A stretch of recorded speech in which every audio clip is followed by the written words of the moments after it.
إنما المؤمنون الذين إذا ذكر الله وجلت قلوبهم. Assalomu alaykum va rahmatulloh. O'kkosha TV tomonidan tarjima qilinib taqdim etilayotgan tajvid darslarimizning 12-siga xush kelibsiz.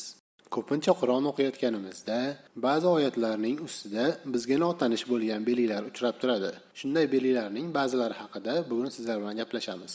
Birinchi misolimizda alifning ustida bizga notanish bo'lgan mana bunday dumaloq belgi turibdi. Shu belgi borligi sababli ham alifni talaffuz qilamizmi yoki yo'qmi bilmaymiz. Keling buni bilib olish uchun qorining qiroatini eshitib ko'ramiz. A'jamiyyun va arabiy.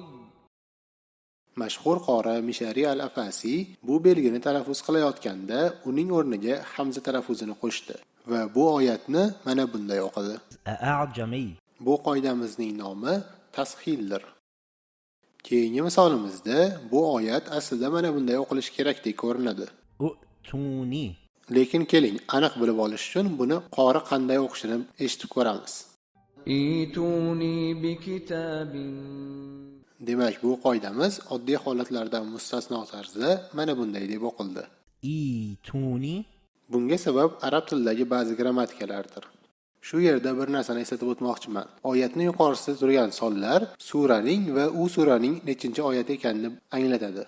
Keyingi misolimizda olmosga o'xshagan belgi turibdi. Keling buni qori qanday o'qishini eshitib ko'ramiz. قالوا يا أبانا ما لك لا تأمنا على يوسف وإنا له لناصحون. Bu qoidamizning nomi ishmom qoidasidir. Bu qoidamizga ko'ra ta'manna so'zidagi olmosning o'rniga domma turgandek qilib labimizni cho'chchaytirib o'qiymiz, lekin dommani talaffuzga qo'shmaymiz. Bu misolimizda ham undan avvalgi misoldagi kabi olmos belgisi turibdi. Bu so'zni aslida mana bunday o'qishimiz kerak edi. Majroha. Lekin keling qori uni qanday o'qishini eshitib ko'ramiz. وقال اركبوا فيها بسم الله مجريها ومرساها. Demak, qori bu yerda yozilgani kabi Majroha. deb o'qimasdan uni mana bunday o'qiyapti. Majreha. Bu qoidamizning nomi imola qoidasidir. Bu qoidamiz Qur'onda faqat bir yerda topiladi, ya'ni Hud surasining mana shu oyatida. Oxirgi misolimizda sin harfi kichraytirib belgi sifatida qo'yilgan. Keling bu oyatni qori qanday talaffuz qilishini eshitib ko'ramiz.